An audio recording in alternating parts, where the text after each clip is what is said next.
I didn't see much of a fight or an effort outside of that, that 20-plus point lead game one. After that, it seemed like it was a team that wasn't really interested in competing or trying to advance to a finals.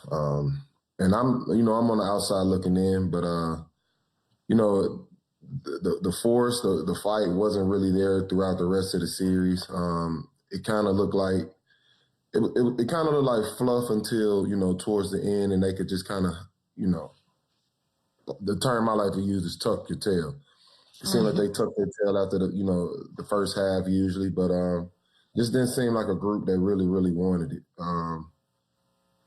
There's a lot of things you could kind of dissect as far as what you think went wrong with Cleveland, but I keep it pretty short and brief. It just didn't seem like a group that was there to advance. I think they lost something. I think they lost something with no Schroeder. Once you see no Schroeder in a game like that's not going to give you physicality, not going to give you that toughness that they needed. I felt like they lost a lot right there and one of their best role players. Other than that, nobody else competed. I'll say it. I think last night they had to make a decision whether they wanted to get back on that plane or not and do this again. And I think they made the decision. We cool. We outgunned and outmanned, and we're going to stay right here in our building, and we're going to lose it like this. I didn't see a lot of competitive fight last night. Like last night, you let a team go out and get almost 40 points in the first quarter. That should tell you everything you need to know about where they were competitively and them trying to give themselves another opportunity to compete in this series. I didn't see it last night.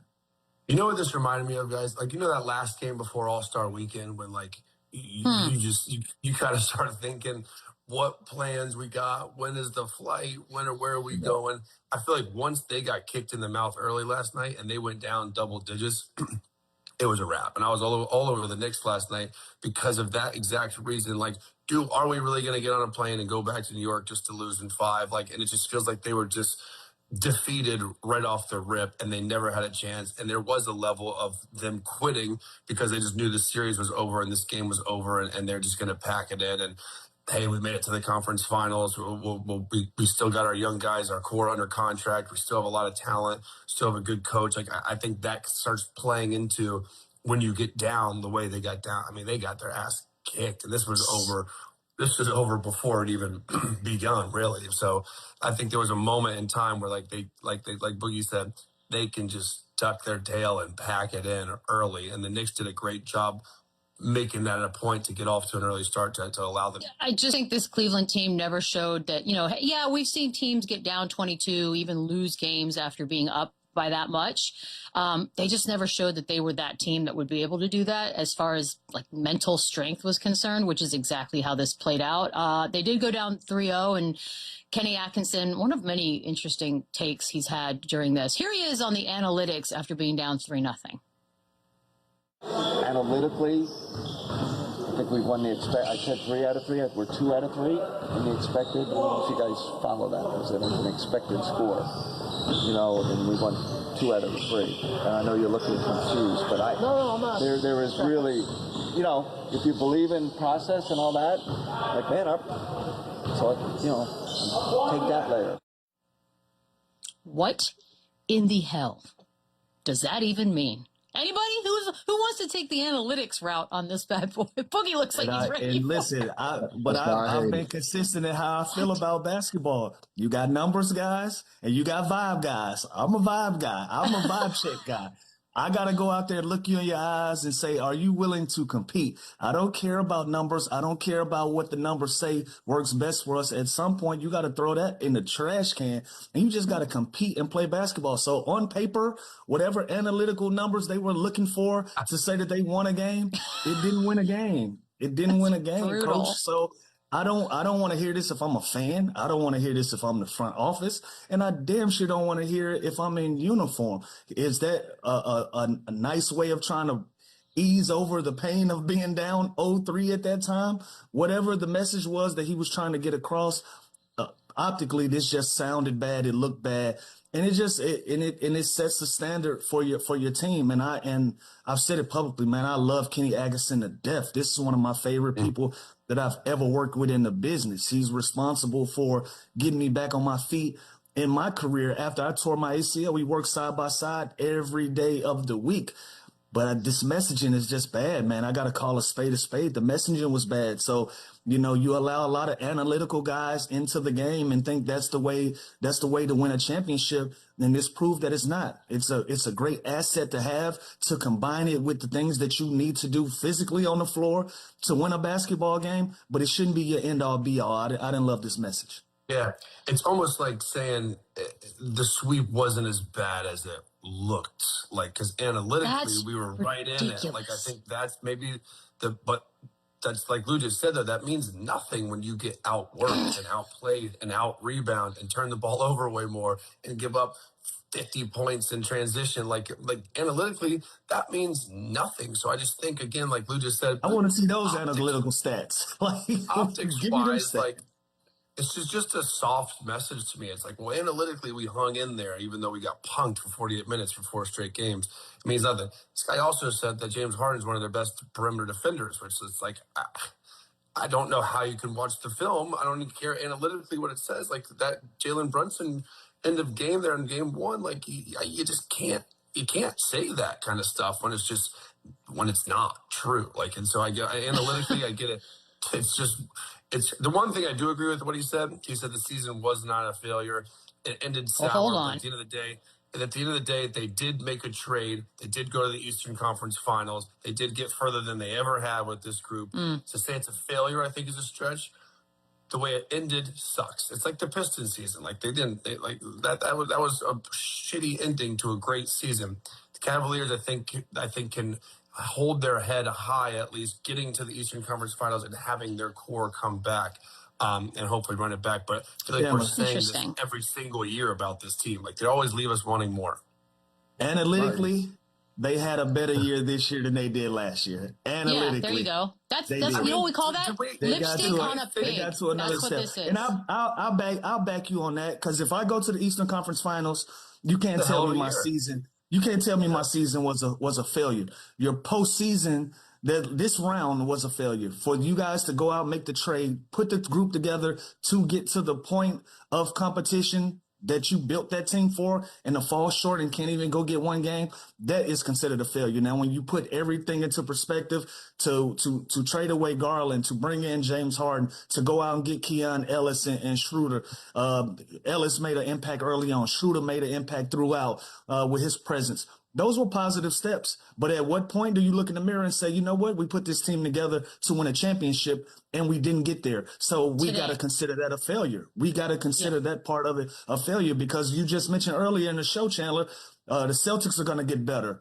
New York Knicks are where they are. Detroit is going to come back with a vengeance. Nobody is going to wait around for you guys to continue to slowly build step after step, block after block. Some of these teams are going to skip steps and they're going to get there. Atlanta Hawks, they'll be active this year and trying to make that team better. So everything around them is trending for them to go backwards if this is going to be your response to getting swept in the Eastern Conference Finals. So is it a complete failure? No, but you got to take some accountability and say, we didn't reach the level that we wanted to reach with this group. I don't think it's a failure at all. I think they achieved more than they did the previous season. So when you look at it in that way, obviously that's progress. That's progress. We all can agree on that part.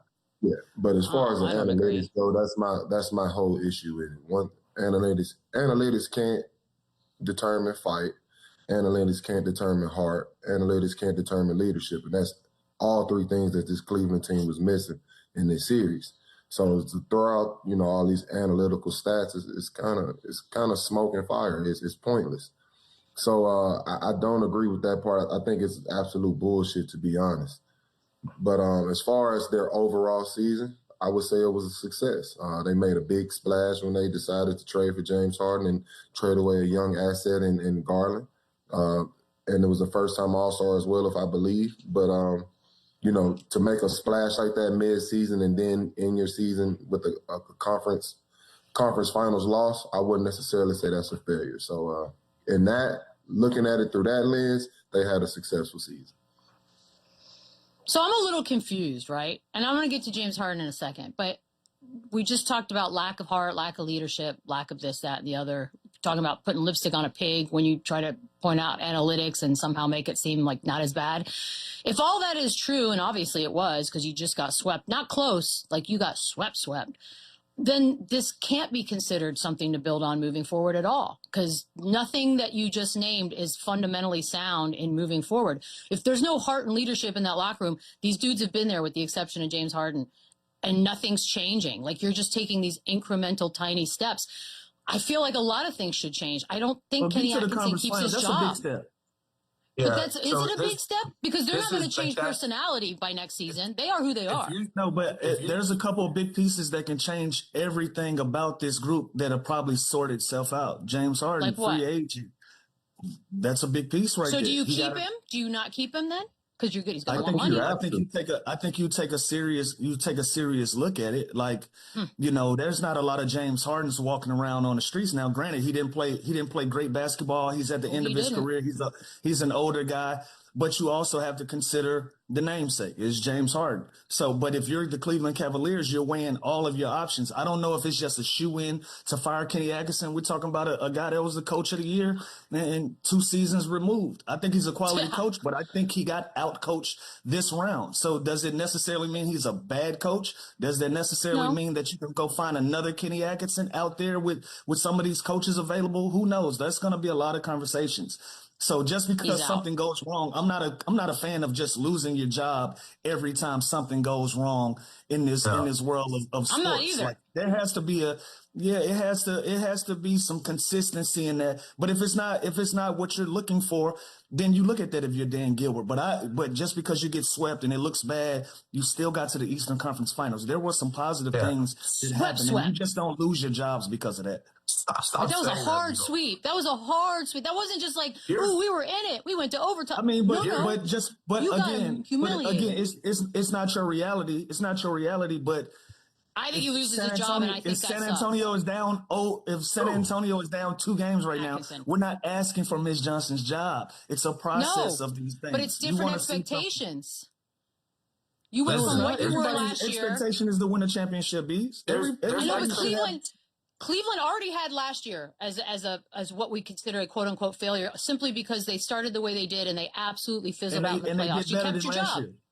Right. But as an owner, I'm not telling you like this is what I would do, but I'm telling you owners, they are billionaires for reasons. They sort of go off a whim. And if they wake up this morning and decide, you know what, enough is enough, we got embarrassed, I'm just going to make a change. It doesn't have to make sense to us. And we've seen so many coaches of the year get booted within the next 700 days. So it is what it is.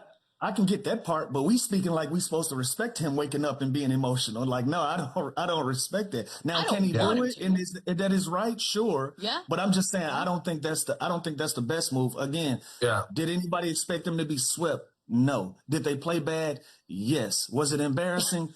Yes, but once everything settles down, you got to take a look at what you got inside of your locker room and who you have coaching this basketball team and ask yourself, can I go out and get somebody that's going to get me over that hump? If the answer to that is no, and I feel pretty comfortable where I am, but I have to make some decisions to move forward, then you keep the core of what you got going on.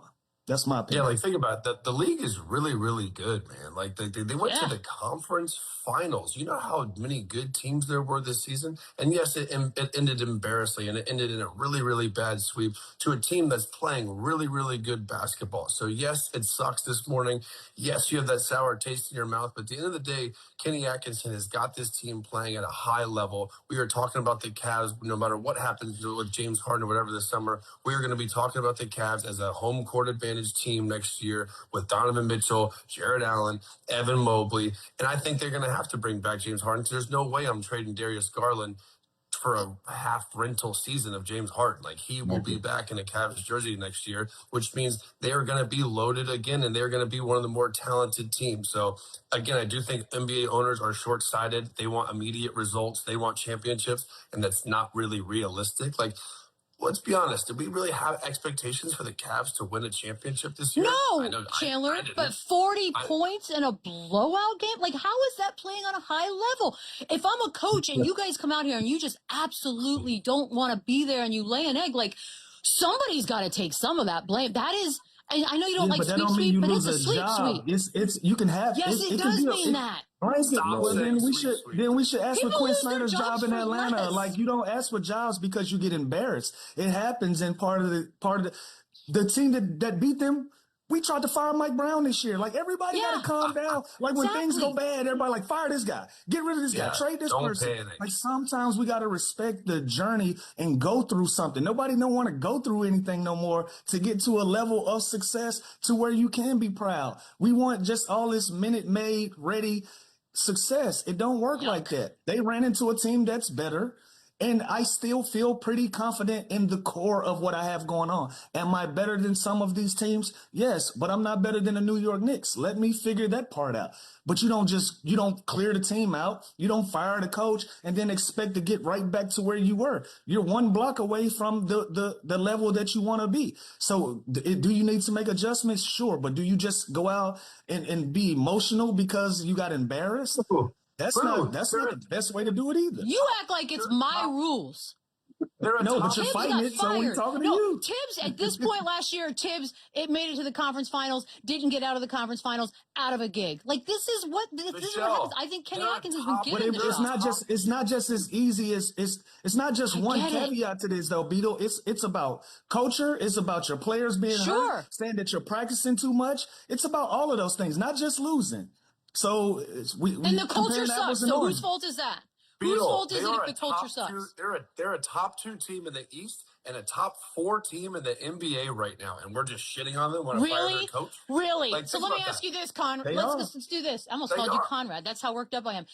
Let's go down the list of the teams. How many would you actually give a real shot that the Cleveland Cavaliers were going to beat? Because even though analytically they are what they were, none of us gave them a shot in hell to do anything. It don't matter what we gave them. We just talking. It don't matter what we gave them. They were there. We can't take that away. Analytically, we never took it seriously up until today. We still didn't take it seriously. They got absolutely the Knicks either. We didn't take them either. After game 1, we started to go, all of us had Detroit and all of us had the Celtics. Like, come on, we're going to call a spade a spade. Guys, none of us believed in Cleveland for a reason, because of last season. We're still not calling for jobs. I feel like the personnel change. I'm just telling you, it's going to happen. I don't want it to happen. I like Kenny Atkinson. And that's fine. For the first time, we argue without Boogie. I know. Hey, I loved every bit of it too, by the way. But no, I would have to disagree with Bees. Like, I think that's a bit extreme to jump to a conclusion like that. Like, they had a great season. Like, regardless of how it ended, they had a great season. They had a better season than the previous season. That's all you can really ask for when it comes to sports. Now, if they did worse than the previous season, then that's something you have to take into consideration. If they go out the same way and the results are worse than last year, yeah, we need to come back to the drawing table. We need to figure some things out. But this team did exactly what they wanted to do, which was get better. Did they get the ultimate prize? No, it's always one winner, and it's a bunch of losers. But at the end of the day, this is a team that has continued to improve with each season. They made a huge splash when they decided to trade for James. The team got better. They made it to the conference finals. Now, next year, things might be up in the air because now it's almost a make-or-break type season. If we made it to the conference finals this year, next year we're expecting to be in the finals or a finals winner. Now you can come to the table and start considering things. But as of right now, I think they did everything they were supposed to do. They didn't have the greatest results, but at the end of the day, they got better, and that's all the organization can ask for, especially if you don't win a championship. So I have to be the voice of reason for us, Boogie. You hear that, Beats? The voice of reason. Okay, fine. By the way, I'm not calling for his job. I'm telling you, I just have a feeling. I just have a bad feeling for the guy. Let me ask you this. In culture building, pray tell, where does delusion in one of your star players fit in? Let's go to the James Harden sound, can we? I don't think we had